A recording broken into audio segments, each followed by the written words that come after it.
Gentlemen, welcome back to the Mecca of Banter podcast. This is Wings here. You can find me at Twitter at LCW21. We got Henry here as well. Yeah. Henry Wind here. You can find me on Twitter at Henry Wind. And another great week to be a United fan. And it's just so good. Yeah. Moving on. Dubs, gonna throw it to you, brother. Yeah, it's fair to follow. What's going on, guys? Great to be here. Hope everybody had a good weekend. It's your boy Dobes at CDobes10 on Twitter. Much like Hen said, moving right along.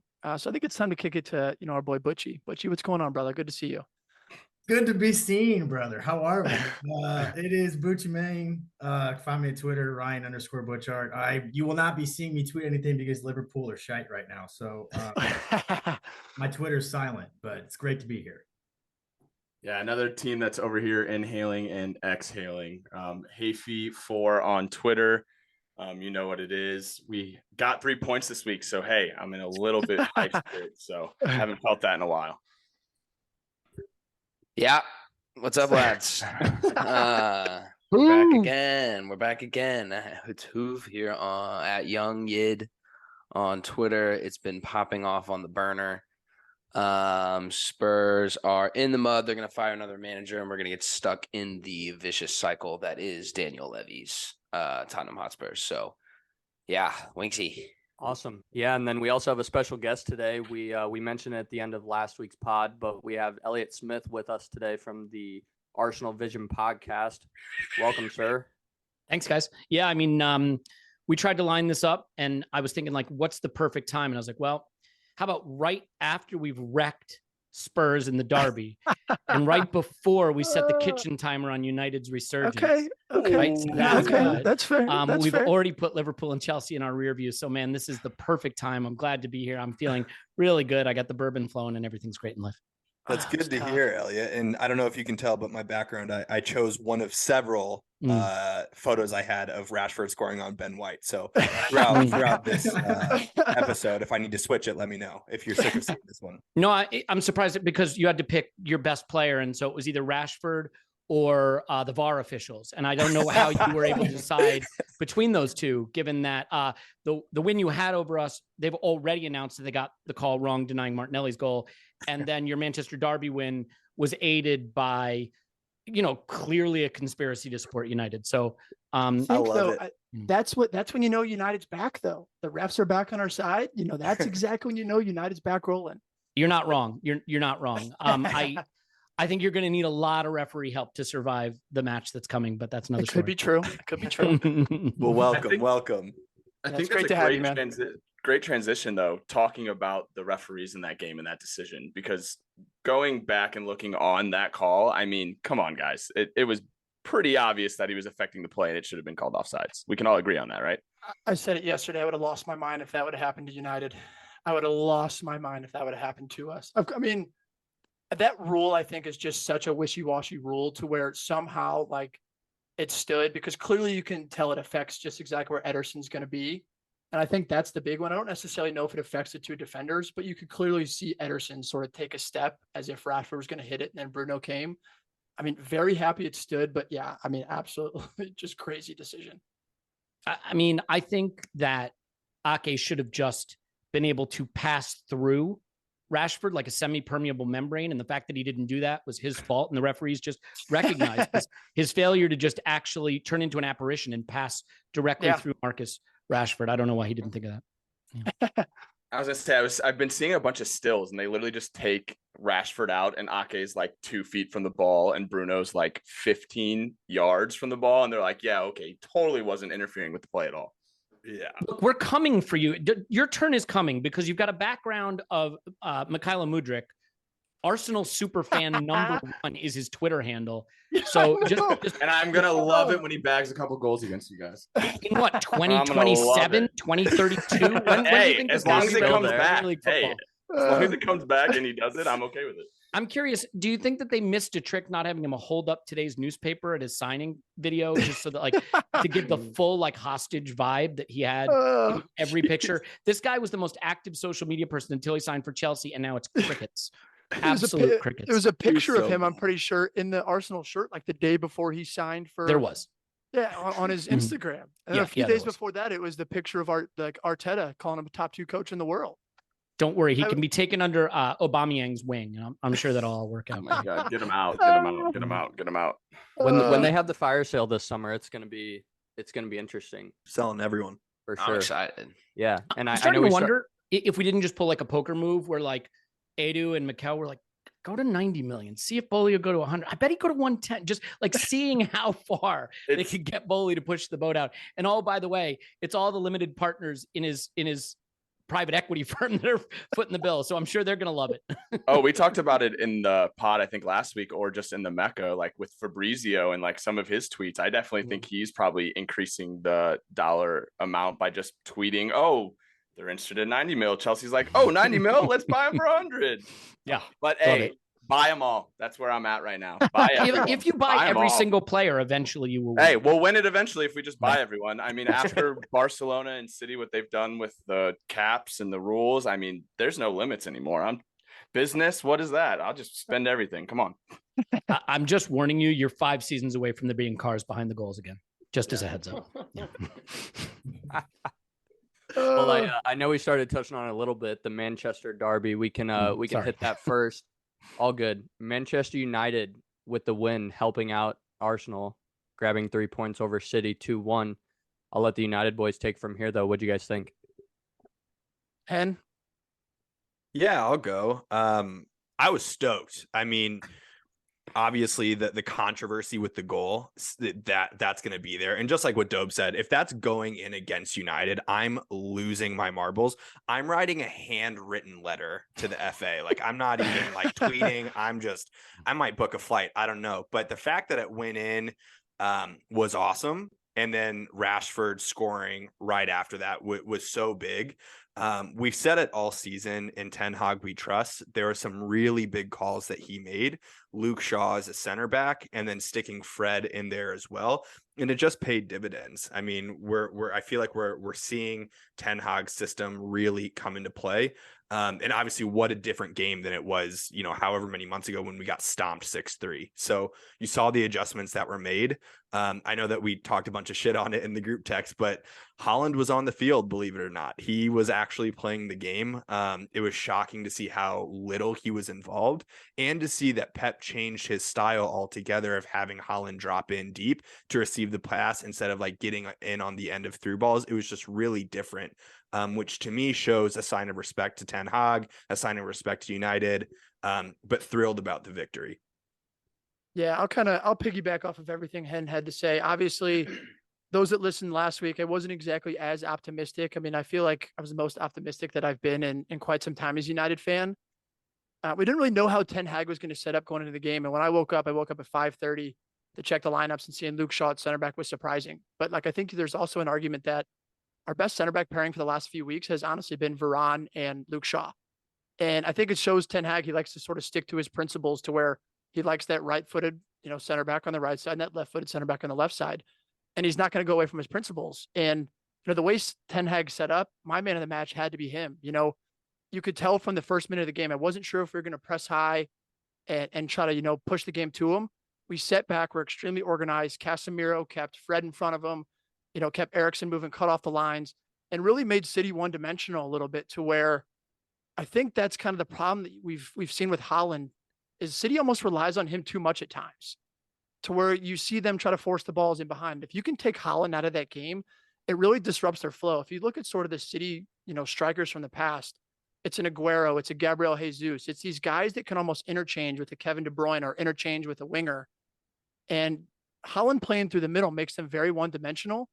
It wasn't by any means the best performance by United, but I think the progress it shows is the resiliency. A year ago today, we lose that game 3 or 4-0. Everybody's heads go down. And I think it speaks to Casemiro. To me, he's our most important player just because of what he brings into the locker room and the mentality that he's changed. Syria winner, 5-time Champions League winner.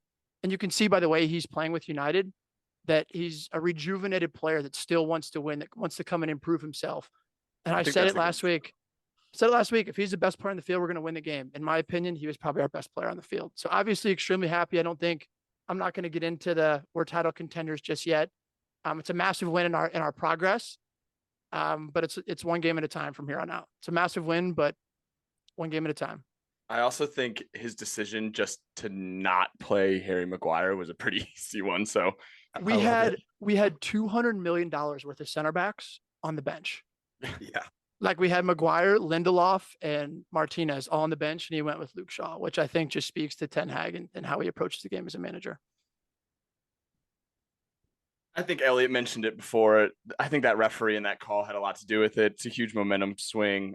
But I also don't want to take credit completely away from you guys. And I was thoroughly impressed. I said it before we even started this pod. Casemiro, I kind of watched closely this couple last games because I always thought he was overrated at Real Madrid. But I will say he's definitely has impressed me and kind of changed the style of play that you guys have. Yeah, it's just a mentality thing. You know, I think respectively for each one of our teams, Chelsea and Tottenham with the exclusion, you can see at least one player in the team that really sets that tone. And Casemiro is that. Like, I mean, I think, you know, Dobes has really talked highly of like Bruno Fernandes, for example, over the last several years. He's put up a lot of great numbers. Technically, this year, his numbers have dropped. But how important he is to the team in terms of pressing and getting in the right positions. Work rate. I think Casemiro unlocks it. I think that Casemiro gives him the confidence to, you know, to stick in the middle of the park and really let Bruno roam. You know, this performance reminded me of Portugal's performance in the World Cup, where he started out on the right wing, Bruno Fernandes, and as soon as he dropped into the 10 role, things completely changed. Game changed. Happened the same thing this weekend. So yeah, big shouts to Casemiro, big shouts to Bruno, and I'll ride this Rashford train till I die. So I'm stoked. I also thought it was pretty cool. The whole I saw it on TikTok. Of course, it's my only source of news nowadays. Was when Bruno was walking off and he like pushed Rashford out in front and was telling everyone to cheer for him. I thought that was pretty cool and like definitely something you want to see from the captain. Scored in every game since the World Cup. Yeah. And I mean, that's exactly what you want out of your captain, just like you said, Nikki, and like take it back to a year ago, you know, United fans had to hide Rashford. They had to make sure that like, you know, fans were like, you know, being okay with him. And now we're pushing out in front of the fans and telling them to hype him up and all that. It's cool to see. It's really cool to see. Makes me want to throw up. I don't blame you being all the way down there. Oh, Elliot, I know you watched the game too. What do you think? What do you think about United's performance? Obviously, you touched on, you know, the goal and everything. What also do you think City needs to do, kind of being in the position they're in? Yeah, I mean, performance lately. Look, I'll admit that Casemiro has settled in the Premier League now and is making a big difference for United. I always rated Rashford. The thing I'll say is it's very, very rare that there's a player on arrival that's easy to root for. Rashford's so easy to root for because he's such a good person, you know, and his commitment to his community is really important. And you know, his voice as a public figure is one that I really respect. So I think he's a guy that's easy to root for. I won't be rooting for him at the weekend, obviously, but that's beside the point. Goals change games. I know it's such a cliche, but like, I think Manchester City are a team that, even though I don't think they're necessarily playing at their best right now, we know that they can strangle the life out of a game once they have the lead. And so that goal coming the way it did when it shouldn't have been allowed, I think obviously that totally changes what Manchester City would have wanted to do the rest of that game. But look, this is the galaxy brain take. I get it. The guy who can't stop scoring goals and is a robot, you know, built specifically to score goals, has changed the way City play football, and they are still adapting to that. And I think Pep Guardiola, this is going to sound absurd, I think he would gladly trade the Premier League for the Champions League at this point. Gladly. And I think 100%. Manchester City are being built right now to be ready to go win the Champions League. And I honestly think Pep's attitude is, we're so good that if I fall 5 points behind, 7 points behind, 8 points behind, I still got Arsenal twice. I like my chances to come win the Premier League. But even if I don't, what I'm trying to do is get myself positioned to go win Champions League games and win the Champions League. And that's Arsenal's benefit, right? Because I think that he takes the Premier League for granted at his peril, but it gives us a window. And that's, I'm not taking anything away from what United did, but I mean, it was the same in the Chelsea game. If Kepa has arms, that's a draw. Now, look, I think picking a goalkeeper who doesn't have arms has to at some point be on Graham Potter, but he did, and that cost them, right? I had said on our podcast that I think that's actually, Chelsea might need some revenue to pay for all the players they're buying. Maybe you sell that seat in front of the goal, and instead of giving it to Kepa, you give it to a fan, because you could probably bring in a lot of money for that seat. Then you lost me. You were going down a good one, and then you lost. I know. Man, I was like, I'll get rid of him. I'm down. The nodding in one way, then the nodding the other way. But so with all kidding aside, I think Manchester City right now are a work in progress with the idea towards being at their best for April and May, when they can win the Champions League. And if that means they fall too far behind in the Premier League, I honestly think Pep will take it. And it's the impact of bringing in the kind of center forward that changes your whole system. And you're seeing it. Absolutely. I completely agree. And I mentioned it on our last pod. I had a conversation with one of my bosses at work who's a huge City fan. And his mindset is if they don't win the Champions League, they should sack him. And he's obviously a ruthless City fan who claims he's been one for a very long time, but I don't know how much I believe that. But yeah, they are completely riding on them winning the Champions League this year. And I think you are 100% correct that the Premier League's kind of falling off and they're not taking it as serious. Yeah. Look, I'm just like your boss. Like, I've been a huge Rams fan, but this year I found like I'm kind of a big Eagles fan and Niners fan. So similar to your boss, kind of just supporting the teams I love and have always loved. Yeah, of course. So Butch is a high school varsity coach here in St. Louis. One of the most analytical soccer brains that we know. So Butch, with that being said, would love to get your take on this game from an analytics perspective. What do you think? Yeah, man. I mean, what kind of blew my mind, I agree with Elliot. I think that it wasn't the Manchester City that we're like known to seeing. And what really struck me was I thought Pep got the substitutions wrong. If I look at that bench and I see a player like Ilkay Gundogan, I think he changes the game because he's so precise. He can press, he can run. His range of pass is phenomenal. I think he would have came in and changed the entire facet of the game. 60th minute or whatever, Pep decided to bring him on. I don't think he brought on the right players. I thought Grealish slowed the game down, even though he drew a few fouls. He did what Jack Grealish does. He's a great player, but he slows the game down. And Elliot was talking about how this isn't with Haaland right now. It's not the way that we've seen City play for years. I think you see that with Jack Grealish too. Why not go to the guys who help you play the way that win you games? Ilkay Gundogan. I mean, for me, he's a world-class player. I also, from the analytics standpoint, like previewing how they're going to play Arsenal, what makes me nervous for Manchester United is the wingers on Manchester City. They don't have a ton of pace, right? They didn't really hurt you in behind. Mahrez doesn't go in behind. He wants the ball at his feet. Still in Marcia's pocket, bro. He is, right? Foden wants the ball at his feet, right? Phil Foden's very much give me the ball at my feet. I'm gonna run at you. I'm not gonna run behind. So what makes me nervous for United is I look at Arsenal. Gabriel Martinelli has got wheels. He's gonna dart. He's gonna make those runs. And Wan-Bissaka, he's known for his defending, but I don't think he's gonna keep up with Martinelli pace for a full 90 minutes. I think Bukayo Saka is arguably, in my opinion, he's a top 5 player in the Premier League right now. And I think the best player in the Premier League right now is Odegaard. So how do you kind of, get your game plan ready if you're Ten Hag to deal with actual runners that will go in behind from the wide areas? It's going to be interesting, and that makes me nervous for United. I'll tell you, I think where United are going to really find a problem with Arsenal, and you named all the players that are the sort of tip of the spear, but they're going to struggle with Zinchenko.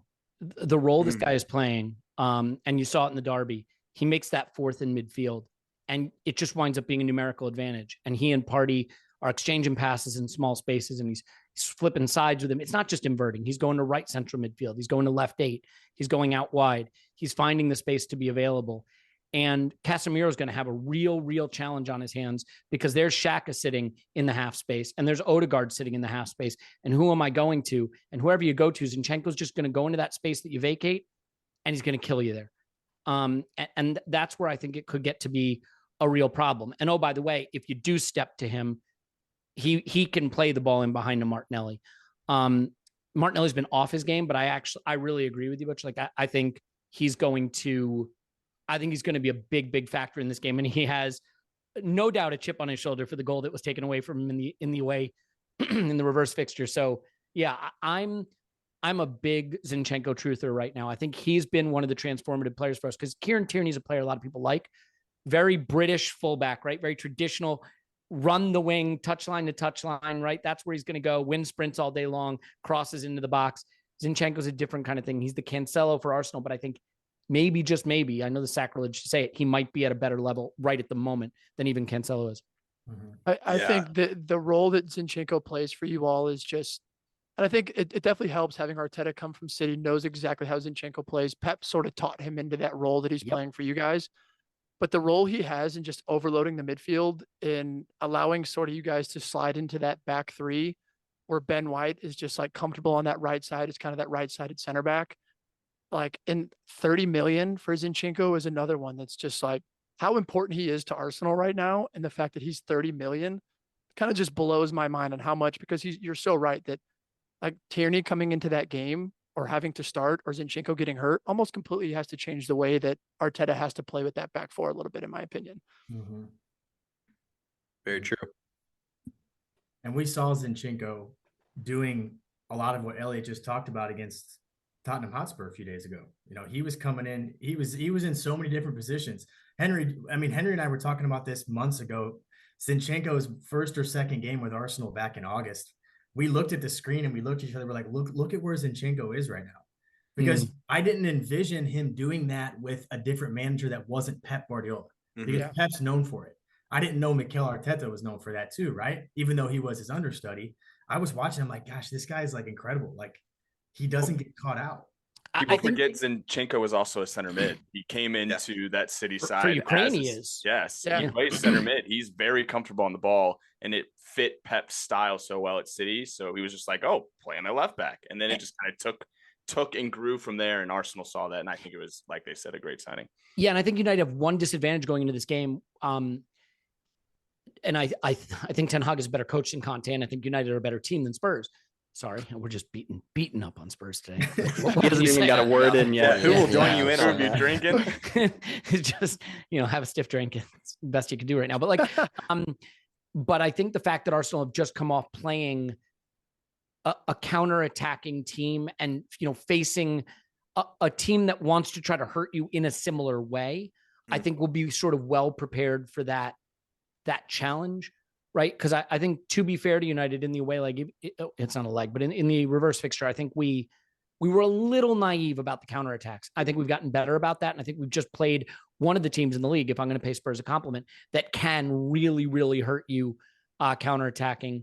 So I think we kind of got a good warm up, so to speak. Not that the North London Derby is a warm up, but a warm up for the challenge that United pose in terms of the counterattacking. But wouldn't you say the exact same thing, like on the opposite of like if there was a team to play before Arsenal at City that plays like a possession base, inverted fullbacks, like guys popping up all over the place. The differences when you look at them right now is that like Eddie isn't that like striker that Haaland is, but when you look at like most places around the field, with the exception of what Butch mentioned of those like wingers that are going to get in behind, City plays so similar than Arsenal. So it's like almost like you look at your derby that you just played, and it's the same thing for us, where I would say going into this, like we're pretty prepared for what Arsenal is. The only problem is that we have Crystal Palace in the middle of the week, and that can present all sorts of issues. So we'll see. I think that is obviously a big advantage that we don't have that. You're spot on that it's good preparation style wise.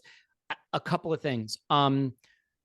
Firstly, you're going to have to survive the first 20 minutes. Arsenal have blitzed opposition out of the gate.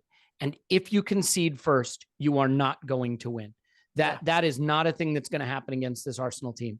So the real key for United is going to be survive the siege, and it's coming. It's going to be a siege in the first 20 minutes. And something you may not be used to, the Emirates isn't the Emirates you've been thinking of. It is Fortress Emirates right now. Yep. The club has done a really nice job connecting with the fans, bringing fan groups in. There's a group called the Ashburton Army. I'm not going to go so far as talking to ultras and all that nonsense, but like they really get the noise up. They really sing. When Arsenal go behind, like we did against West Ham, the cheering is louder than when we're ahead.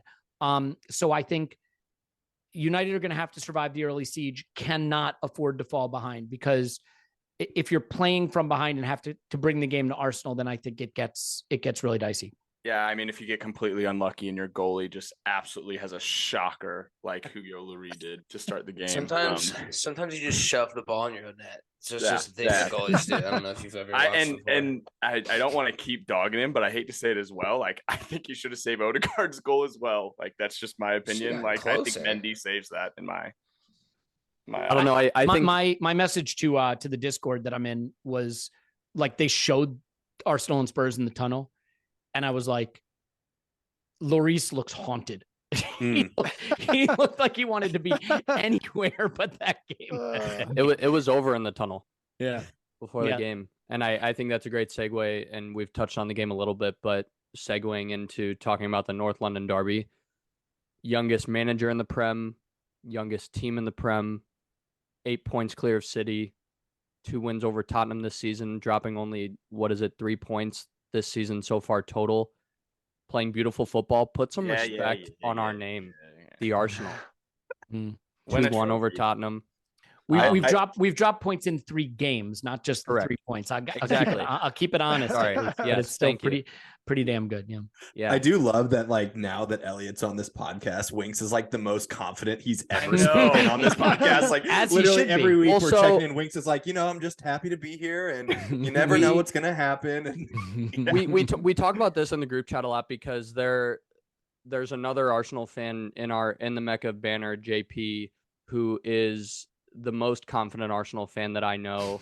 Before the season started, he's like, Arsenal's winning the Premier League this year. Like, he said that for the last 7 years straight. Exactly. Confident and delusional. It's like the guy who tweets a prediction every single day and deletes the ones that are wrong, and then when one's right, exactly. He's like, ask me for the lottery numbers, bro. It's like, you sound a lot like LeBron James, bro. and he could be that guy, but the guys in this group are really good at keeping receipts on that kind of stuff. So you got to be careful with what you say. It will come back and bite you. But no, it's always going to make someone more confident having someone on your side for one of these things. And again, the team performance only backs that up. But 2-1, we did come out blitzing Tottenham in the first half, and we kind of expected that, because we know that Tottenham is historically a second half team, whereas we're the exact opposite. The best of both worlds there, visiting Tottenham away. Great result all the way around. I don't know, Hoove, what was your thoughts? I know we were at Amsterdam Tavern here in St. Louis watching the game, and yeah, man. I mean, yeah, it's a little bit all the same, right? Like, Spurs also lost to Villa 2-0. So there's a lot of things that can be taken from it, and I do think it's a tale of two halves. If Hugo literally doesn't shove the ball in his own net, it's a whole different game. It was in the 12th or 16th minute. I think it's hard to deny that going down that quickly on a completely self-induced error, which is the exact same thing that happened in the reverse fixture at the Emirates. So we got robbed a little bit of a game that was going to be neck and neck, and I think the second half showed that. Ramsdale was on his head. Ramsdale had 7 saves, and 4 of those were insane saves. That kick save was unreal. Yeah, kick save on Sessegnon was slick. Unbelievable. His post-shot expected goals saved was over 2. I think it was 2.2 post-shot expected goals saved. Unbelievable. So I think you shout that out. That's impressive. And Spurs, there's probably 18 other teams that one of those goals goes in, and then one of those goals goes in. We're talking about the second half Spurs that we've seen every time. But the wild thing to me is that Conte just continues to set the team up for that exact same scenario. Like, the team can attack. The team is an attacking threat. I think 10 goal differential at this point. I think we were 12, but like, the team can score goals. They just get so lazy and lackluster in the first 20 to 30 minutes, watch the game go by, go into half, and then Conte has, the team talk of all team talks, comes out, beats Leeds 3-2, beats Bournemouth down 2. Like, that's not something that you want to have to do every game. So I don't think it's fair to say that Arsenal completely dominated and bossed it. I think Spurs had their moments, and I think if one of those goals goes in, we talk about a whole different match. But I mean, truthfully saw this coming. I don't think anyone is really all that shocked. We lost. I said last week, this isn't a season destroyer. Twitter would tell you that it is. Twitter Spurs outlets are like, already linking us to Tuchel. I want to vomit. They play the same. It all sucks. If you just stick with one fucking manager, back him for more than 6 months, like Arteta's had 5 years. If he finished 8th, not 5 years. If he finished 8th at any point after the amount of time that he'd had at Arsenal, Spurs would have fired him a long time ago. So you're seeing another team reap the rewards of actually giving a guy some confidence. Spurs have not ever had that. Even Pochettino didn't have that. He made the 2019 Champions League run on sticks and stones, and then played a half-fit Harry Kane over Lucas Moura to watch, a really shitty Champions League final against Liverpool. But scariest night of my life, for the record. Yeah, and literal scariest night of my life. Musa Sissoko doesn't get called for a red card when the ball hits his armpit, or not a red card, a penalty. Again, completely different game. But we're talking about the same old Spurs that self-inflict themselves in the first 10 minutes, and that shit runs deep. The only thing I'll push back on slightly, because I don't think your read of the game is wrong per se, but I think that there's a score effects component to this too, right? Which is Arsenal dominated the first half. I rewatched it today. So on our Patreon, we do these rewatch videos, and we put the game up and we analyze it. We stop, we pause, we go through it. And Eddie Nketiah has a clear chance, 6 yards out. And I don't have to walk through them. You know what the chances were, but party shot was nuts. Oh man. If that goes in the back of the net, it goes through the stadium and back all the way to nuts. Highbury. Yeah. I mean, but my point is that I do think Arsenal were in that weird spot in the second half of what we have, we hold. And there was a little bit of that sit in our mid block, keep Spurs out, knowing that what Spurs are not good at is breaking down a low block or a mid block, right? Spurs are the counterattack team. And so I think we did get caught in a little of that. And this is where the thinness of the Arsenal squad does come to bear, because if we bring in a stud forward off the bench on 70 minutes, I think, so a super stud, like €100 million player who has 30 senior minutes or 30 senior starts in the Ukraine league, because that's what you want to pay. 7 goals, 7 assists, baby. Yeah. No, but you know what I mean. I think score effects can really change this, and that's not to say Ramsdale wasn't off his head. He really was, but I can point to a lot of moments in the first half where we could have made it 3, we could have made it 4. So it cuts both ways. I think the thing for Spurs is they want the opposition to take the game to them. That's how Spurs set up, because they know that their talent and their quality is in the opposition final third. They don't have the ability to play their way there. We watched it again. The number of times Spurs just hoofed it from the back, couldn't keep the ball, and it's coming right back at you. And this is a squad building choice, because when you look at those players, I mean, I don't know how Eric Dyer is still starting for Spurs at this point in time. And so he's still fighting fans. He should be. They should be fighting. The fans are doing the fighting. The fans, him the fans. I mean, I said it earlier. That guy. Did you guys hear the penalty that guy who kicked Ramsdale got? No, what did he get? Oh my, a lifetime season ticket to Tottenham. Yeah. So really bad for him. Unfortunately, he's got to watch them for the rest of his life. But no, all kidding aside, and then I'll shut up. But this is a game where if it's even at halftime, we don't necessarily know that the second half plays out the same way, right? I mean, Arsenal went to the Amex to play Brighton, where no one's been very good, and we had a 4-1 lead on Brighton. And then we crapped the bed a little bit, and we let them back in the game a bit, but it's because we had a 4-1 lead, right? So I think score effects play into how that shook out in the second half. One thing I wanted to touch on too, Hoove, and we talked about it at Amsterdam, was the whole lineup situation. We knew that Richarlison wasn't fully healthy, but waiting for the lineups to come out and not seeing Perisic out there, I think that we were all kind of confused, because as far as reports went, there was nothing on him being injured or doubtful or anything like that. And I think that Sessegnon Saka matchup is an Arsenal fan's dream over Perisic here. And then even so, waiting so long to bring Perisic on was weird to see, and obviously not what I would have wanted if I was a Tottenham fan. It's just on brand. Conte doesn't make subs. Conte trusts the team that he sets out, and sometimes that works. Sometimes it just takes a goal. So the substitution decision late, I don't know if it really surprised me as much as it was just reaffirming the fact that sucks and he does that and that's who he is. Leaving him out was insane. Like, I'm trying to find any sort of defensive comment about playing Ryan Sessegnon, but I've gone back and watched some clips too. That guy couldn't connect a pass on the other side of the field. Like, he had multiple opportunities where Harry Kane does his signature drop back, fine, deep ball runner. The way that they do counterattack is beautiful. But then you get it to a winger who can't find a guy in the middle. So he consistently did that. It was over and over. I watched it so many times. And then he doesn't come on. I think Kulusevski was half fit. Henry even commented in the 60th, like, the kid had no legs.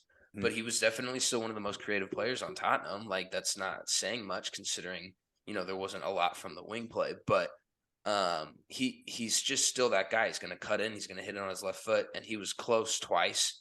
I looked at Hen at one point and was just like, a Kulusevski that's played for the last 5 weeks probably scores one of those. There was definitely a lack of legs in him. But, Richarlison, he's just not playing the position that he needs to be playing, but you're not going to play him in the 9, when you have Harry Kane. But when do you decide that, he needs to be on the field with, Sonny and Kulusevski? And we saw it in the last 20 minutes. They were kind of dangerous. But it'll be when they sell Kane in the summer. It's going to be when they sell Kane in the summer. You know what? And the more that we sit here and talk about it, the more I am gradually accepting it. And whatever, it's easier to accept now than to deny it the entire time. No. But what's your take on the Richarlison antics, though? Because the guy is a nut job. Like, he was so wound up. He was so wound up, and like, I don't see how that helped. I feel like his antics like took some of the impetus away from Spurs at a time when at least there was some momentum there. And with that being said, it's a fine line at that too, right? Because there's, in certain players, you love to see a level of passion. And I think we see it with Xhaka sometimes, getting pissed off and wanting to be a leader in that sense. But I agree. I feel like at some point you step over that line. But that's a great analogy, right? Because Xhaka used to be a liability because of it, because he couldn't find the balance. And this season he has found the balance. Controlled it. You see the difference. And Richarlison was just off his nut the whole time. I think it just had Arteta run 50 yards to make sure that he did. That was the funniest video. I was dying. He saw him in the corner of his eye and took off. I was like, that man hasn't ran that fast in a long time. So everyone knows what you get with Richarlison. To a certain degree, you're getting this guy who's just a fireball of energy. He's always made some of those questionable on-field antic type decisions.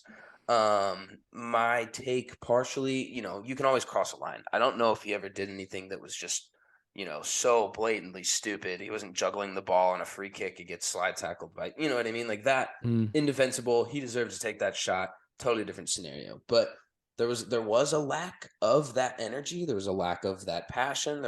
Nobody on the field was showing it. They were dejected after the 10th minute. So I think some degree, a guy can see that from the sideline. That'll fire you up. And he's going to be that guy regardless of who they play, where they play, when it is. And if they're down 2-0, he's going to try and start to do some shit. But you're right, 100%. And there is a level of respect that we have in football. And we all are also talking about the two teams that actually have the least amount of respect for each other. So to a certain degree, there's that. There's a passion thing. You can always go too far, and sometimes it does pull away. But, Spurs fan, I was just kind of like, fuck with them. Who cares? We're down 2-0. But I don't think it helped you on the pitch. Like, I get it, right? Like, you want your players to be spiky in the derby, but I think there is a line where it helps and where it hurts. And yeah, do you have any? And did you have any insight into why he doesn't play Jed Spence at all? Like, where he is right now? Like, that's the question of the podcast, man. Spence killed us in the FA Cup last season. Killed us, and he is Conte just he won't play the kids? Is that the deal? Like, what's partially? Yes. I think at the end of the day, everything's speculation. Like, there's been speculation that he's going to go on loan. And I'm like, great, get this kid somewhere where he's going to get on the field. But in my mind, he fits in a Conte system really well. He is the high-flying wing-back type you want running at people, getting up the field. I think he matches with an Ivan Perisic type perfectly. So the fact that he hasn't even gotten a remotely close run, he's played 10 minutes at Nottingham Forest, as some petty minutes when we were up 2-0 or something. So it's been insane to watch. We're playing Matt Doherty I don't get it, because you want to attack the space behind Zinchenko. That's where the space is going to be. You don't want to attack Ben White's side. No, you don't. And to force it through not your best left wing back, which is an asinine decision in general, and then to let Matt Doherty, who doesn't do the Conte thing, he's not that. He played in a similar-ish style to Nuno at Wolves, where he was electric. But I think that was because there wasn't really any pressure on him to do anything. He was just, you've got a little bit more free roll on the right. He's being demanded to get up and back, and he's not playing that position the way that a Jed Spence, who wants to be on the ball, who wants to make the passes, who wants to make the runs. And it like physically hurts me to watch this guy and Emerson Royale. It makes me really happy to hear, by the way. Just really just fills me with joy. Just like I thought Doherty was a great call over Emerson Royale, and Emerson Royale's played the other 60% of minutes. So yeah, dude, you guys are down bad. You're down bad. And it's beautiful. And it's better than Chelsea. That's the wildest part about all of it. So yeah, I mean that's a dead club. Like just dead. I don't know if they're gonna fold. Injured, 3 points off of fifth, or 5 points off of fifth. Everyone calm down. 5 points off of fifth. I know. And can you try to find a way to say that where it doesn't sound the most pathetic I've ever heard in my life? There's a short period of time where we thought they were going to get liquidated with the Abramovich stuff, and I was kind of like, don't even get me started on that BS. We should have never had he should have never had to sell the club. We should have never had it. We could go on and on about that. Oh my God! Now we're going to go Roman apologist. But Here we go. Let's do this. I did want to say one thing that Hoove brought up about the game that I noticed in that derby was Ramsdale. I think especially, I mean, you mentioned it before with Kepa, having to watch him become a rag doll anytime the ball is crossed into our box, and seeing a goalkeeper like Ramsdale completely command all crosses and come out and collect most of them that were coming in I was like, wow, that completely changes the way you play football just by having a goalkeeper that's dominant. You're dead right. And I want to say 2 things about that just really quick. One is I sometimes hear goalkeepers making saves be brought up as like a criticism of the team, the way they play. Oh, well, how you couldn't have played very well. Your keeper had to make saves. Like that's what they're there to do. That's but to give credit to Spurs are a moments team. They can't play any football, but they can win on the moments because you know what? I'll give credit where it's due. Kulusevski, Son, Kane, and Son's kind of past it, let's be honest. But on their day, in their moment, like they're going to kill you if you give them half a chance. That's all they need, half a chance. And so with Spurs and City, have seen this. Spurs are like City's bogey team. Why? Because they play great football? No, because you give them just a half chance and they'll take it. And so to Spurs credit, if you can't play great football, you might as well get the ball at the feet of great forwards. And that's the plan. And it does work for them because you give these guys 5-6 shots a game, they're going to score more than the average team. And so I think Ramsdale being as good as he wasn't a reflection of Spurs battering Arsenal or anything. It's a reflection of managing the moments. 3 key saves. And the one that to me means the most of all is the save on Son. Because Arsenal have just gone up 1-0. It's 3 minutes later. Consolidate, get a lead, let that dominant football play out and really start to take the air out of that big new Spurs toilet bowl that they built. And like that save is what allows that to happen. So yeah, I mean, I think you're right. I think Ramsdale's been fantastic. And I don't think that's a knock on Arsenal's football. I think with Spurs, you have to manage the moments. And I think the antics at the end of the game prove as well. I mean, Spurs fans were heated. Bro, no one's defending a kid coming out of the fucking stands to kick a player. I'm not going to sit here and be like, yeah, I really wanted to do that. Like, great decision. Good for him. I did hear, though, that 670 people came forward and said that they were the guy that kicked Ramsdale in order to get that season ban. So yeah, there you go. Ban me. No, ban me. Yeah. And by the way, like that, I'll give Spurs credit. The club came out with a classy statement about, criticizing the fan who did it, criticizing the behavior. Like, at the end of the day, and I think this is where, like, all of us being Americans, a little different from some of the culture over there, there's a line you draw with tribalism where it's cool, it's good, it's fun, it's the Mecca banter, whatever you want to call it. And then there's a line you cross and it stops being okay. And like, whether that's certain anti-Semitic chants that Arsenal have been guilty of and absolutely under no circumstances should be happening, right? Or it's, the physical attack on Ramsdale by a fan. Like, we draw a line in the sand and we get behind that and we agree on it. So I think we have to have those standards, and I'm glad to see the club did as well. Yeah. I agree.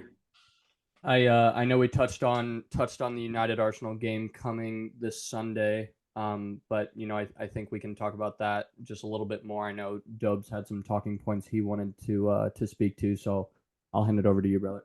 Yeah, well, Elliot, so this is more of just like a question for you, not necessarily like referring to next weekend specifically, but I think outside of the fans like our buddy JP, who was like title contenders from day one, like I think most Arsenal fans, and I think United's sort of the same way, were preseason, if you would say like you're going to finish third or fourth, like I think most Arsenal and United fans would probably say, like, sign me up, I'll take that tomorrow. I think now getting to the halfway point of the season, you guys are 8 points clear. I think we're almost halfway. But there's like 60 points left. You guys are 8 points clear. Mm-hmm. Like, what is your thought in terms of like an Arsenal fan? Is it eight points clear now? Is it title or bust? Is it, because there's so many points where I think the World Cup taking that month and a half, as Prem fans, we're so accustomed to right now being like, you can kind of get with, the table's kind of set. There's some sort of a favorite, but there's so many points that are left on the table.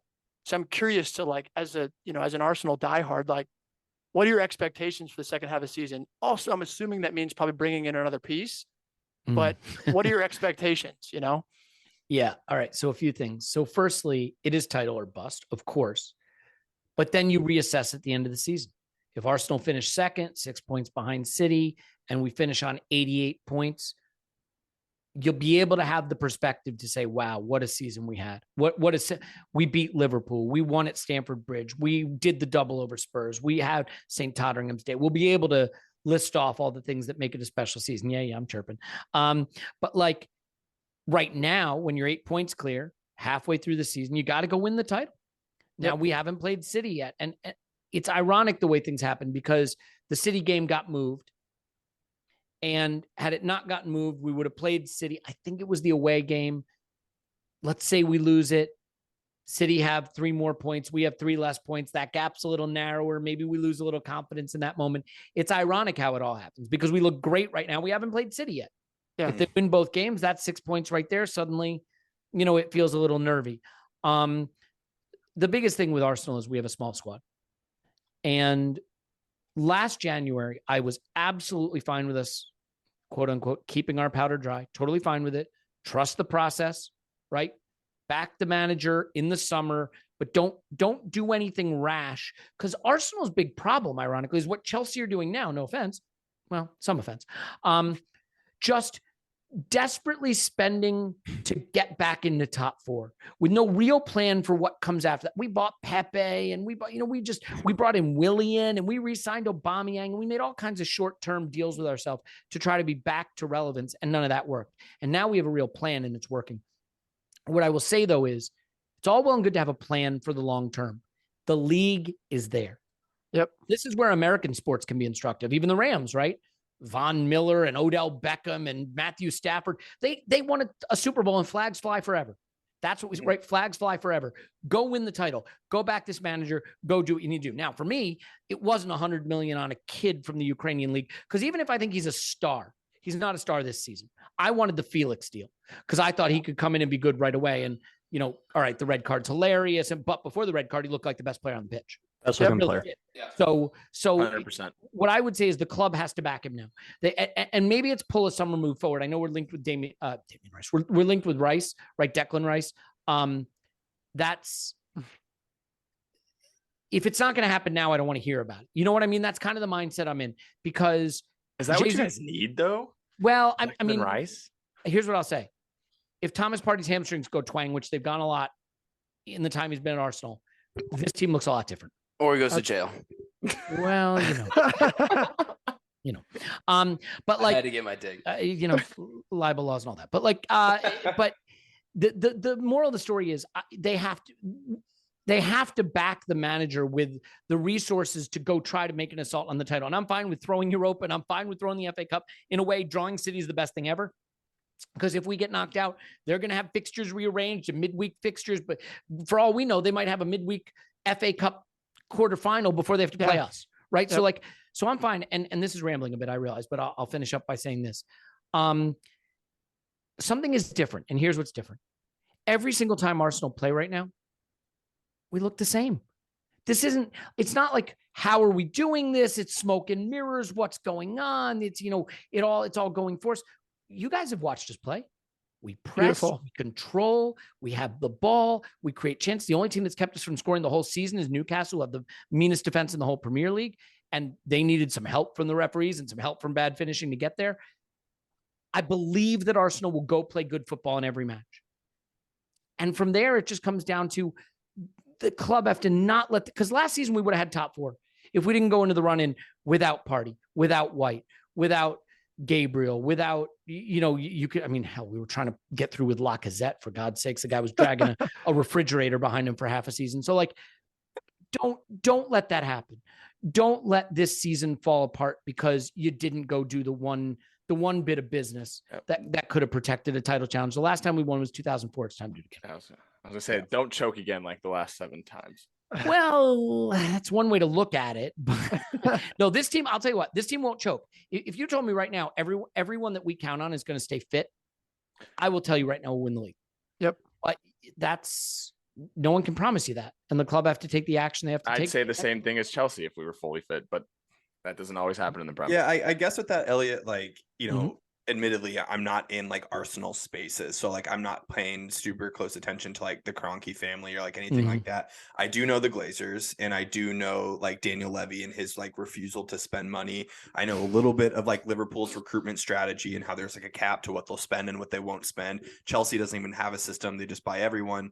What is like Arsenal's, I guess like transfer strategy that they're looking at right now? Because we all know the Mudryk thing, we all know the Felix thing, and that fell through. But is there anything that they're like, we want to keep it under this much? Like United this January is like, we're going for loans. That's like clearly known. But like, I don't know anything about Arsenal. Does Arsenal have like that kind of strategy for January? That's a really good question with no clear answer, because for a long time we were the self-sustaining club, right? We were the club that our net spend was 0. Like that's, Arsene Wenger was famously once asked, what would you do if someone handed you £100 million? He said, I'd hand it back. Right. I mean, there was a pride in that, the pride in the parsimony, and that's changed. One thing that's definitely changed is when Stan got full control of the club and Usmanov was gone, he has shown a willingness to spend both on wages and on transfers. And to be fair to him, he's been screwed. He shouldn't have signed the contract for Aubameyang. He shouldn't have signed the deal for Willian. He shouldn't have approved Pepe. Raul Sanllehi was a snake oil salesman who took the club for a ride. But there's been a willingness to continue to spend. This rebuild is built on spending without sales to pay it back. Yeah. So I don't know what the limit is. I know we were willing to go to 80 million on this Mudryk character, right? With his shit tattoo. Oh, now he's a character. Well, you loved him a month ago. I mean, yeah, for half the price. To be fair, you will note I was never super in support of this transfer. Just and I have receipts for that. But but I guess what I'll say is I don't know. I wish I had a clear answer, but it seems the club are willing to spend. And oh, by the way, Ozil's off the books, Kolasinac is off the books, Willian's off the books, Aubameyang's off the books. Yes, they got to get Saka done, and they got to get Saliba done, and they got to get Martinelli done. But like, there's room if they can find the guy. I think the problem is Mikel is very specific about who he wants. But good, right? Because the one thing he's proven is I need the guys who will work exactly the way I need them to work. And I'm okay with that because I trust him now, obviously, because look what he's done. So people are like, oh, let's go get Ferran Torres. Let's go get this. Like, no, I don't know. Yeah, I don't know about that. So we'll see. I don't know if the player is out there, unfortunately, but I don't think money is the obstacle. I think the obstacle now is that Felix and Mudryk were the guys. Yeah. And Boley fired his money cannons in that direction, and that's all done now. I wonder if Felix will become available again in the summer. I know that he just extended at Atletico, but I do wonder if he's going to be someone who's on the table. Well, what complicates that is Simeone's gone at the end of the season. Correct. And so the new guy coming in, I'm sure, is going to want to at least get a look at Felix. So we'll see. Yep. Yeah. And that's a tough part too. Like we've talked about João on podcasts before in the transfer market, that he's in such a crappy system that doesn't, fit his style, and would be so cool to see him, permanently in the Premier League. But I guess we'll cross that bridge when it comes to it. I think with that being said, we should get some score predictions for Sunday. So Hen, what do you think? I'm gonna go a big stunner. I'm gonna go a 1-1 draw. Okay. I don't think that I can even make a prediction. And the reason I say that is because Cassie and Fred, one more yellow against Crystal Palace, they miss next Sunday. So without being able to even accurately pick our lineup, it's tough. I think fully healthy, I'm with Hen. I see going to the Emirates with Arsenal in the form they're in is going to be extremely, extremely, extremely tough. It's not going to be like playing at Old Trafford where you get that call, you get the 75,000 fans behind you. You get that pressing. I think Elliot's exactly right when he said it earlier. If we go down 1-0, it could be a long game for us because it's tough for us to get back in that game. At the same time, I sort of trust Ten Hag to set up and come up with a plan on how we're going to play. I think it's very early. My prediction may change. I'm going to go 2-1. But I don't know because the lineups are tough for me. 2-1 who?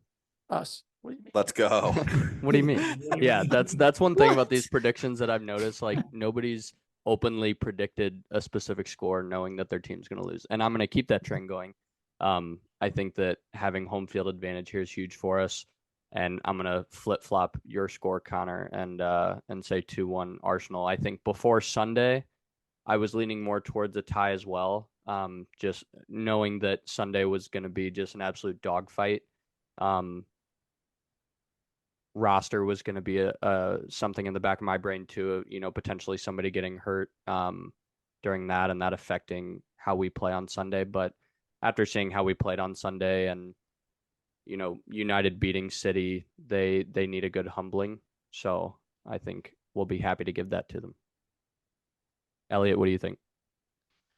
I mean, I'm going to go conservative here. I'll say 4-1 Arsenal. I don't think man. I don't even think United are in the game. From minute one, I don't think they're in the game. I think this is an annihilation. I think it is a wipeout. I think it is an absolute coronation for the future champions, Arsenal FC. I think, I think there's a chance we leave United the dignity of scoring a goal, right? Because I don't think we're bad people. I don't think we want to hurt feelings, but this is United in the mud. This is Ten Hag in the mud. This is an absolute disaster for United. They're going to get wrecked. I think playing Palace midweek is the worst case scenario. It really is. You need to be fresh to play us because we're going to stretch that pitch and push you back. And you're going to counter and Rashford, it wouldn't even surprise me if Rashford gets the opening goal and then it's 4-0 from there.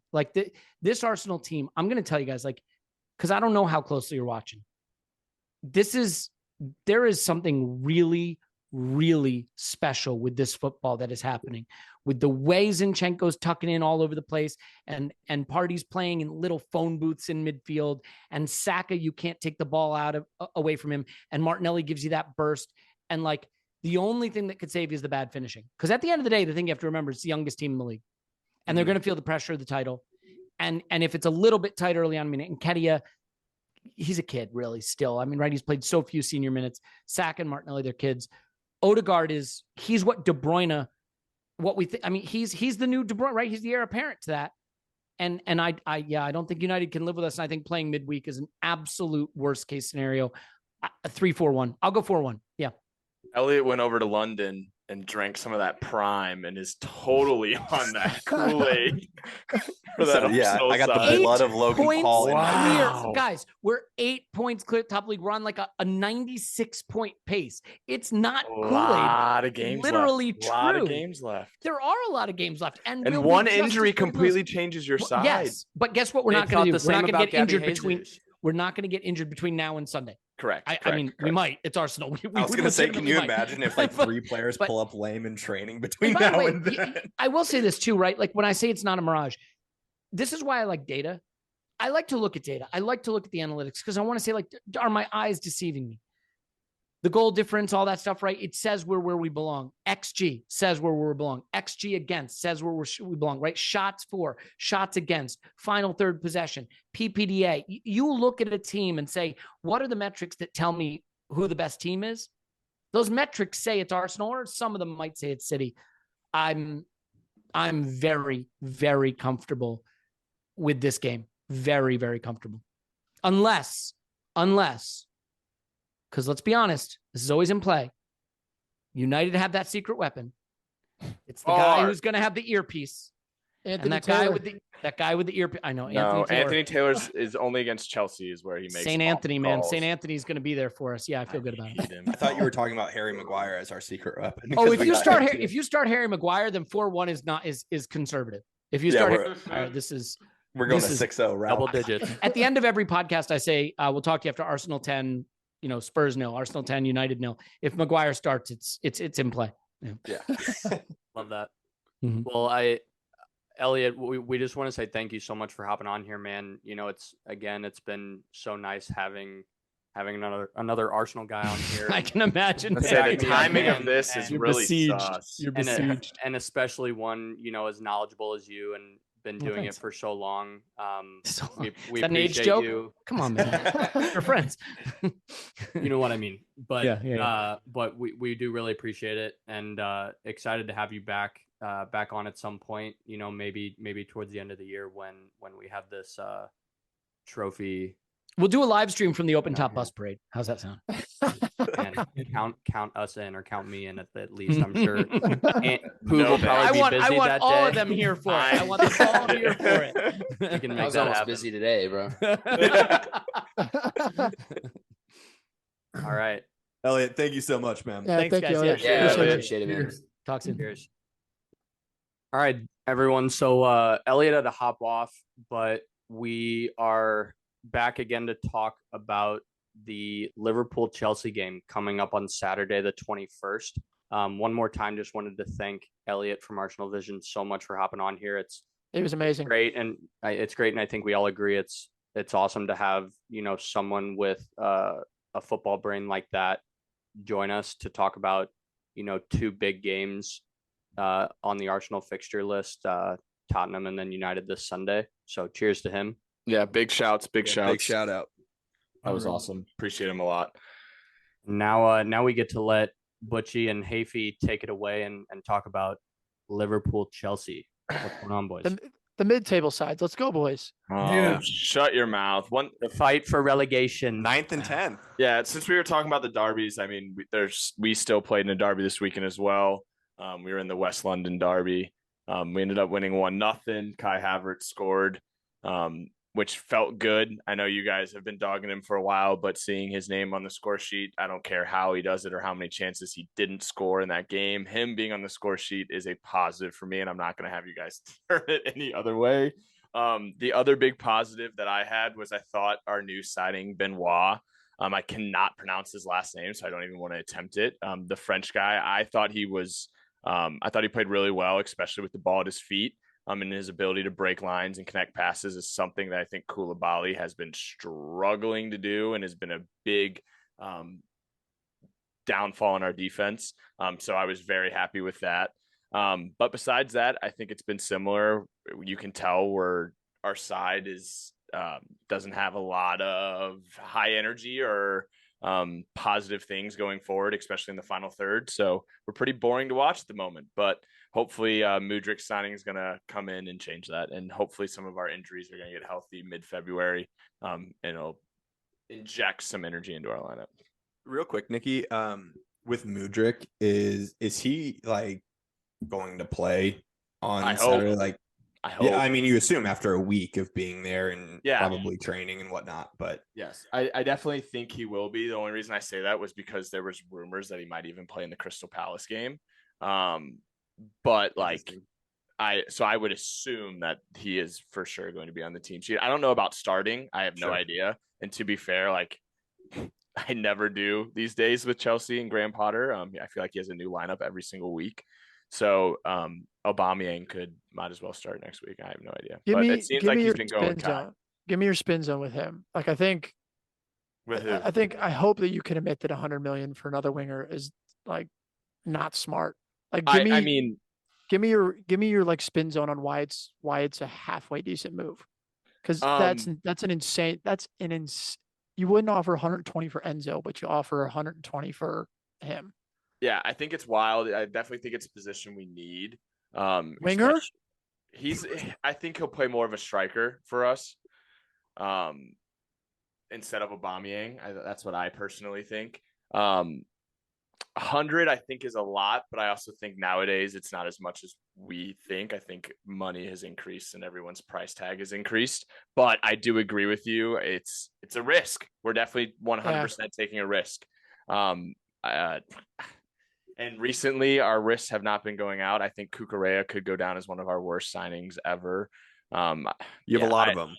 Yeah. I just think with Chelsea, it's like, for me, it's kind of like, Ed and I were talking, and it sounds bad, but like it's kind of where wingers go to die.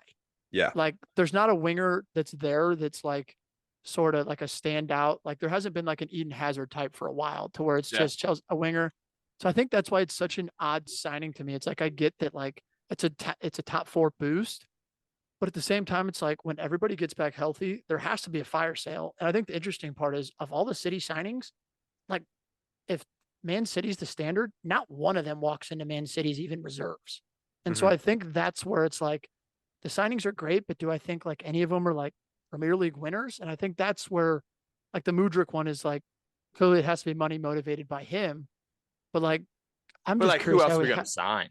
Who else can we go out? A center midfielder, like a different position. Like that's, if you're going to spend 100 million, you can go get Tielemans for 30. And your midfield, Scott McTominay is also available if you wanted to. I think that's the thing with Chelsea is like, we obviously know that there's 60 games left, and you guys too. It's like you guys will get back healthy. You may be able to string some wins together. Hopefully Potter can figure it out. But so many of these signings, just like, again, like we've said it week after week, it's just like Mudryk doesn't make any sense. It's like fully healthy, you have 8 wingers and no proper 9. I mean, you have Aubameyang, but like obviously you don't think he's the guy of the future.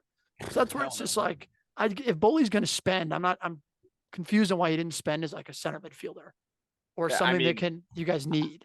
I'm not going to sit here and act like I 100% back every single decision that my club will ever make moving forward in the transfer side, because I have no input into it. But I also do think the injuries have a huge weight on it. And it's not even the fact that we have a lot injured now. It's just the consistency of injuries at that position. Christian hasn't been healthy for an entire season since he signed for Chelsea. So like, I want a winger to be healthy for a long period of time and play for a long period of time so that we can make those decisions. I also want to say, I thought Ziyech played pretty well against Crystal Palace. I thought he was making some good passes and breaking some lines. I still think he could be better. But you're right. You definitely bring up a good point. We consistently sign wingers and they consistently get hurt and don't perform. So, I mean, I'm not going to say you're wrong, but I also think we do need attackers right now with all of our injuries. João Felix is, I mean, yeah, it's a great signing, but the red doesn't help at all. And his 3-game suspension, like we need players. Like we're going to be playing in important games coming up that we need to get wins. That's the problem in my opinion though with it is like you guys are out of the title race 100%. Why not just like use this as a time to build Champions League? You guys aren't going to win that either. But why Anthony Russo one time. Why like looking, you can't not look ahead to the summer and think like, what happens if we keep signing guys to fill these holes and then we have to unload all these contracts for a huge loss in the summer? Like, why not just bite the bullet and play younger guys now, guys that don't get as much playing time, and just like and probably lose. have more chemistry than just tossing. Yes. But that's we the thing. tried. That's what we tried, and then you guys bagged us when we tried that. Well, We're gonna bag you either way, and it was 6-0. I'm just saying we need to buy players now as well, and then I think we will get rid of a bunch of players in the summer. Yes, we've all been in that situation. Like literally, every team that's in this chat has been in that situation where we've been depleted of players. Well, yeah, it's confusing. And then also Potter came out with a statement this weekend and said, like, if everyone's done it, like every team goes through this. No. I'm saying club goes through this. We've all been depleted and chosen to play young players. That's the decision that we collectively have made there. It wasn't so long ago that Liverpool's back line looked like an academy team. Like that's just what it was. And Chelsea has the opportunity to be in that same situation this year. Yeah, they go out and they buy $80 million players and then 1 for 100, and it's just wild. But what I was saying is Potter came out with a statement after the last game and said something to the extent of, we have to be really careful of buying players. And it was kind of like an indirect, me reading between the lines. I felt like maybe some of these signings are happening without Potter's like thoughts. United fans, we can look at Donny van de Beek, and allegedly Ole never even wanted him, that it was the Glazer signing, and it happens all the time. It happens all the time. But I think Aubameyang and Sterling are. Yeah, exactly. So it's like it's just concerning, and like Elliot mentioned earlier, like doesn't give a fuck because like it's going to hurt Chelsea in the long run. But we've alluded to this summer sale, and it's going to have to happen because they can't keep that many guys. It's just really weird. But we talk about the same thing every week with Chelsea. With that, I think this game, Butchie, want to hear your thoughts for sure. But looking at like in FOTMob isn't everything, but looking at like the injured or unavailable list between the two teams is just like wild. It's like it's a list of world-class players that like just won't be on the field. But Butchie, what are your thoughts this weekend, man? I think Nick and I are in a similar situation with our clubs where obviously we've hit the injury bug, but where we're similar is I think Chelsea has kind of a lack of identity to how they play right now because of the injuries. That could be a reason why.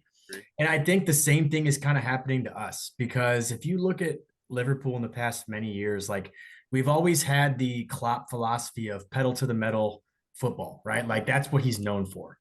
You have not seen that at all. And I think the biggest reason why we haven't seen it is because we need a resurgence in our midfield. Like we need midfield signings so bad that we need to get guys that can run. We need to get guys that can press. We need to get guys that have a good passing range. We need to get guys that have, high IQs of football. And I hate to say it, but it's almost kind of like an era is ending. Like we sold Wijnaldum. 7 year. It is. It is an era. Like, I've like dreamed about hearing this stuff out of Butch's mouth before. Like, oh, that's beautiful, man. Well, keep going, Butch. Continue, my friend. It has to be. I have to be realistic because this is what Nicky should be saying. Nick, take notes, brother. Well, what was I saying? Keep going. No, I was just gonna say, like, watching Liverpool lose 3-0 to Brighton, who Brighton's a good side. But watching us lose in that fashion, we shouldn't get shut out like that. At least the Klopp teams of previous years should never get shut out like that. Yeah. And it just really opened my eyes to that midfield, man. Like Henderson is now, 32 years old. He's definitely past his prime. Obviously we've got Fabinho, who's a shadow of himself. 2 years ago, I thought Fabinho was world-class, phenomenal midfielder, and now he just looks a shadow of himself. Thiago, I still think is our best midfielder, no question about it. Naby Keita, like we need to get these guys out that aren't going to help us get back to the pedestal, and we need to splash the bank in the summer. We don't need forwards, we don't need backline players, we don't need defenders, we don't need a goalie. We need a midfield. I would splash the freaking bank for Jude Bellingham. I would go all in, 150 mil minimum starting point for Jude Bellingham. Freaking get somebody else and get, two or three of these guys, get them out. Can I ask you a question, Butch? Sure. There's a lot of stuff that I've been seeing on Twitter and TikTok and stuff about obviously the ownership group has, put the club up for sale. And I feel like every weekend or midweek, whatever it is, that Liverpool's not performing well, I'm seeing more and more of like people being like, get the ownership group out, get them out, get them out, get them out. Where do you stand on that? It's a good question. I mean, I kind of stand right now to the point where we're mid-January, and don't get me wrong, I don't want to, no offense, Nick, I don't want to do what Chelsea's doing right now. I don't want to spend hundreds of millions of dollars. You know what I mean? Like, it's not necessary for us. But we're January 16th, and we haven't signed anybody in January or in this window, and it's clear we're struggling. Gakpo. We have okay. I'm at midfield, sorry, but yes, you're correct. We signed Gakpo, but we need a midfield player. We have to get somebody. We can't get Jude Bellingham right now. So the ownership of the Liverpool ownership needs to step up and give Klopp a little bit of leeway here and say, here's a set budget for you. What player that you've scouted that you really like that can fit your system, that can help our club win games again? Who is it? And here's our limit for you. And I think that the longer it goes on, the more we're going to keep digging this hole. People are going to start blaming Klopp. People are going to start saying Klopp out, which should never happen because of what he's done for the club. It should never. He's almost gotten to the point where it's like Arsene Wenger, like he's been there 8 years and he's won every trophy you can win. So you shouldn't be saying that about somebody like that, right? But I want to avoid that situation. So even if we get like a $30 to $35 million valued player, that's a good midfield player that could help our team, I will gladly do that. Are you talking about in January? Because I think Klopp came out and said that there's not going to be any more signings in January. Exactly. Yeah. That's saying that's what I want. But Klopp's already said we're probably not going to sign anybody, and that's the answer to Henry's question. That's the issue. Is the ownership is not. I know Liverpool's always been a club where we don't do what Chelsea's done right now. We don't spend hundreds of millions in one window. We don't ever do that. Yeah. But we have to think about, like, we're in 9th place. It's halfway through this. We're 9th place, man. And it's not looking good, bruv. We're talking about a Liverpool team that has been in the top 3 for the last 4 or 5 seasons straight. We won the league a few years ago. We won the Champions League. Like, dude, we need to reevaluate the situation. And I really hope that Klopp and the ownership can get a resolution here. We'll see. Makes sense. What about go ahead, Nick. I was just going to say, this is something that I was asked, obviously, from a Chelsea perspective, and want to hear Butch's side as well. So with you guys not making any more January signings and not doing what Chelsea does and buying a bunch of players right now, when you guys don't make the Champions League this year, how do you expect to sign Jude Bellingham if you're not going to be playing in those competitions moving forward? Well, no, that's a great question. And to be honest with you, the honest answer to that is it very well could be that we don't get Jude Bellingham if we don't make top 4, right? That's why I think us spending a shit ton of money right now, that's the reasoning, is because we want to make Champions League, whether that's us winning the Champions League outright or getting top 4. Like, we're trying to spend cash so we don't end up not being in that competition in the summer. Yeah, well, I do agree with you, but earlier I mentioned how both of our teams, Chelsea and Liverpool, have kind of lost their identity. Yeah. I think you've lost your quite a bit more than Liverpool's lost theirs, though. That's a fact. I watched Chelsea. I agree, but I also think that's due to how much bigger our injury list is than your guys's. Our lineup has been much bigger, bro. Every single day for 8. I think key players, yeah. No, dude, we have Virgil. Okay, Darwin, out. Jota's out. Diaz is out. All guys that are key to heavy metal football. Nunez is hurt. So, like, 4 forwards. I've like, only heard one. Oxlade-Chamberlain, bro. Playing Oxlade-Chamberlain, bro. I think the way that Liverpool we've been playing teenagers and been getting dogs. So, like, but eventually that just becomes like who you are. Like, injuries is a thing until that's just who you are until they're healthy. And that's what I'm saying. I don't think we're in a worse situation, because once our injuries get healthy, we will start getting that identity. I think that's when it'll start. You know when that identity forms is a preseason. True. That identity. We That don't have energy, a preseason. that's where it's like you're expecting an identity. It's like you're bringing Mudryk in, you're bringing all these players who have never played together, and then you're going to bring in essentially a whole other group of players that haven't played together and just be like, here's your identity. So I think that like where Liverpool's in a better spot is, even though Liverpool's down right now, they're getting guys better.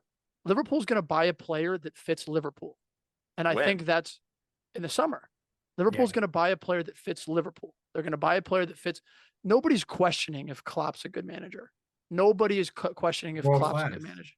Klopp's a world-class manager. And I think the difference is in the summer, much like Elliot was talking about with Arsenal, like Arteta is extremely picky on who he signs because it changes the culture, it changes the dressing room, it could change the way you play. And I think that's where Liverpool is in a better spot because the signings mean one thing, but you have to be able to form a team. And I think that's what you've seen is like United had a preseason months and months together to where Chelsea's going to have guys come back and not necessarily going to have that. I'm not saying Liverpool is going to be good, but I think going into next summer, I genuinely think that Liverpool could be in a better spot than Chelsea because you guys have already spent $475 million. Like you guys going to go, if you do go drop another 200 and 250 million, FIFA fair play comes into, and then we get out of it. It all like comes to how much does. all comes into how much revenue you make. And so that's where I think Liverpool's in a better spot because I truthfully think Klopp knows exactly the type of player that he wants to bring in because he can't do that now. I would rather bring in a player that fits Klopp's system than go buy somebody that's not proven. And that's the only reason I think Liverpool's in a better spot. Yeah. And we'll see. I disagree, but we don't have I think that was really well said. And I think I'm not saying we're not saying that Mudryk's going to be a flop for Chelsea, right? By no means. He's just a kid. Yeah, he's a kid, man. But it's a big price tag, and like Dobe said earlier before we started recording, like he's played 40 games in the Ukrainian league. Like that should never in a million years warrant $100 million fee. He needs time. He doesn't deserve to have to come in the Prem and perform instantly because he's young. He's a kid. He needs time to develop. We've seen like all these how much pressure gets put. It's like all these youngsters that we talk about that are getting, obviously he's a little older than a lot of these child prodigies that we talk about, but it's like a similar situation. Like he's super young kid, not a ton of experience, getting a massive contract to, the Prem, let alone, and now he's expected to go out and just save Chelsea. Save them. It's Chelsea nonetheless. It's not like, a bottom. I mean, you guys are right now, but like it's not like it's a big six, but it kind of was big six club. Yeah, that's a better way to put it. Like it's not like they're signing Wolves is signing someone for $100 million and expecting them to save them. That's a lot different than Chelsea signing someone like that. Mm-hmm. And I don't know. You can go, Butchie. I was just gonna say one last thing before I stop is I genuinely think that it's our midfield signing in the summer is going to come down to three players. Okay. Jude. If we can't get Jude, we're going for Enzo Fernandez. If we can't get Enzo Fernandez, I think based on what I've been reading and watching in La Liga, Rodrigo De Paul is super unhappy and he's not playing. Interesting. He's not playing at all. But new manager coming. They do have a new manager. Yeah. So that's the. But I don't know if he becomes I could see. I love the way he plays. I think he would fit. I love him, dude. Bro, he's can you imagine if he's a Klopp player, dude? And if you all signed DePaul, Enzo, and McAllister, and you just throw Argentina's midfield into Liverpool's midfield, I would be in absolute heaven. It'd be nuts. But yeah, I don't know. Nick, we got to dig ourselves out of this hole. The one thing I wanted to say is why I disagree with why Dobes thinks Liverpool's in a better spot is I think it's when you look at the injuries and just the roster and you compare talents, I think Chelsea's side is more talented than Liverpool's. And I think with a new coach that doesn't have an identity already in that side, give him 5 months with everyone healthy so he can finally form an identity. That's why I think we're at a better spot than Liverpool because we're in that one step above them where we have the talent, we have the signings, we've spent the money. We just need time. That's all we need now is we need people to come healthy. We need a coach to have his side week in and week out. He's not having to decide, oh, we need to sign this guy to play in next week because we have injuries. Like once he gets time under him in a full healthy side, like I think we're in a better spot than Liverpool in that era and on that side. Yeah, I guess it can go down to like what you value more. Do you want a coach that has a system that you know the system, or do you want the high talent? Like that's what it is with no direction. Like you can look at Arsenal as that blueprint where it's like Arteta's had a system and they went through years of finishing 8th. Yeah. Years, man. And I'm not saying that that's the right way to go. Like but like you look at the differences between the two. You are correct, and you have so much talent. You have so many things like going for you in that way. But we won't see the Potter system until August of next year. Like we just won't see it because like he needs. With you guys Champions League, you got to think it's 3 games a week. So like, how many training sessions that takes to like form a squad with new players. One training session a week, probably with travel and everything. Sounds like the Lafayette High School varsity team. What I mean. Yeah, when you say 5 months, it's like I think like this is for Potter that starts like late July as they're traveling to wherever they go. Like I think that's where his time should reset is summer. Like obviously you want to go for Champions League, but like I think that's where Potter's like first real test begins, and you can actually judge him after he gets a full summer. Right. Yep. With that being said, Hafey and Butch, what are your score predictions? Yeah. I don't want to be as wild as Elliot's take that he had, which by the way, holy cow. I can't wait for us to clip that one. We'll see. I'm going 2-0 Chelsea. I'll go 2-1 Liverpool. 2-1. Don't think Liverpool could buy a goal recently, and hopefully you guys have scored like 5 goals in your last 9 Premier League games. I'm hoping our new signing in Kai will bag a couple of goals for us. So we'll see. The only thing Kai Havertz is good at is dribbling the ball out of bounds. Did you guys see that? Did you guys see that clip? Yeah, with Felix just going straight down the middle of the field. Felix is wide open, and he literally dribbles the ball out of bounds. I know we gave a lot of shit but they're going to score about Felix getting the red card. I'm so bummed about that, bro. He was so fun to watch in that first half. He was the best Chelsea player in months. It was that first half.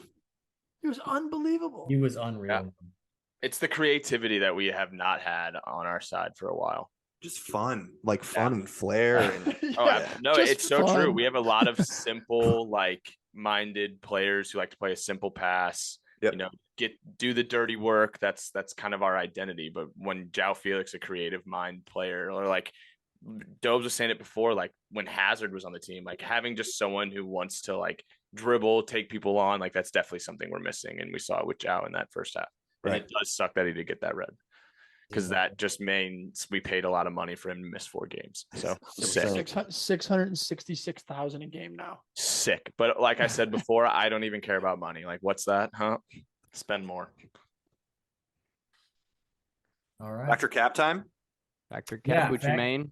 Factor cap. We'll make it real quick, fellas. So obviously, I think most of you were texting that you watched the Barcelona game against Real Madrid yesterday when they beat Real Madrid 3-0 in the Super Cup.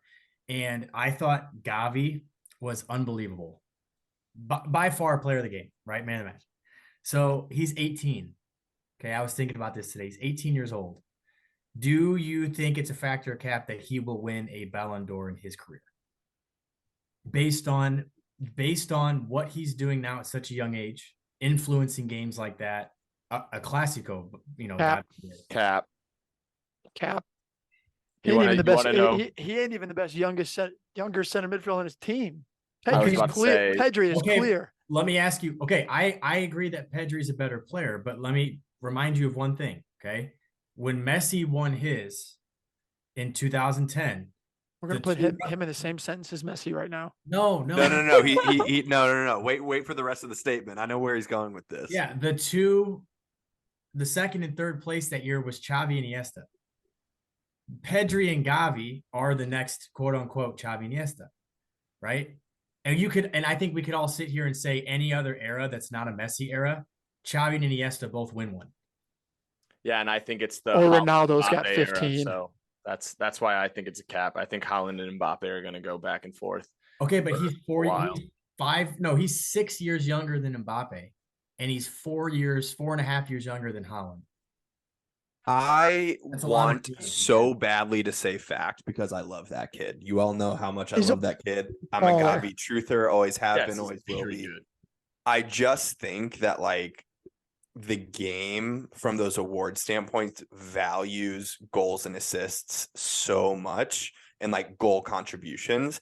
And Gavi is so fun to watch and he's a psychopath, but it's not like he's out there scoring all the time. And I think the Modric like Ballon d'Or was kind of like a one-off, and truthfully it was a one-off over the last 15 years, but like I just don't know if I'll see it happen just with like the game continuing to focus on like goals and assists and goal contributions.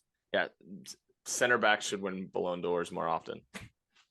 I just think that just like Hen saying, so much of even Pedri winning a Ballon d'Or like requires Barcelona to like be winning Champions Leagues titles, which I'm not saying they won't get back to, but like Barca's looked great this season, but like Busquets is going to be out. Some of these older guys are going to be out. And I trust Xavi because the way that you see them playing, they play brilliant. The reason I'm saying Cap is because he's just so young. Like, I just don't think that he deserves that amount of pressure. Not to say that he won't, but like Xavi and Iniesta, should have won it because they had Messi on their team.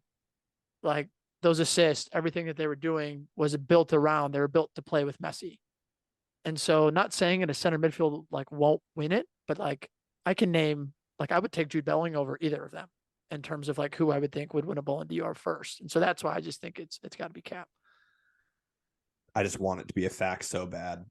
I'm just like, that'd be so sick. Winks? I think he's unbelievable. Same. Yeah. Same. Yeah. Unbelievable player, and cool to see him and Pedri in the middle, tag teaming Real Madrid in that game. But yeah, with Mbappe and Haaland and these other youngsters that are also generational talents, it's scorers are just naturally more likely to win Ballon d'Ors, and it's going to be tough for him to do that with Pedri on his team, like we just talked about, but also with those two doing what they're doing in League One and in the Prem. Mm-hmm. No, I get it. I can see both sides. I don't know. Just part of me thinks like, I think at some point, both of them, Pedri and Gavi, they both have a shot. I think. Yeah. Like, there's no doubt. I think they'll both be on the podium at some day. You know what I mean? Like a top three. Like they'll be. I agree with that. And you never know what could happen. So I do have some bit of worry though that Gavi's not going to stay at Barcelona. I think Pedri's locked in at Barcelona for a long time. I just have some weird feeling that like Gavi's going to leave. I don't know. They're built to play for Xavi. They are. Don't get me wrong. Like, I would love nothing more than to see that, but I just have a feeling that that's going to happen. Dude, Gavi in Liverpool's midfield, sign me up. It'd be wild. Could you imagine Gavi's, dude, he's a psychopath. Could you imagine him going face to face, like just in the face of Harry Maguire? Just like no, because Lisandro Martinez would fight him. Maguire's going to be gone here pretty soon. It doesn't matter. Maguire end up at freaking Aston Villa or wherever he's going, Bournemouth. The third division. Winks. All right, gents. Well, Great Factor Cap Butchie Main. As always, thank you guys for tuning in and listening to the banter. Thanks again to Elliot from ArsenalVision for hopping on and joining us today. Follow us on our social media, Instagram, Twitter, TikTok. And we will see you guys next up. Great job, fellas. Cheers, fellas. Appreciate it, boys. Cheers. Cheers, fellas.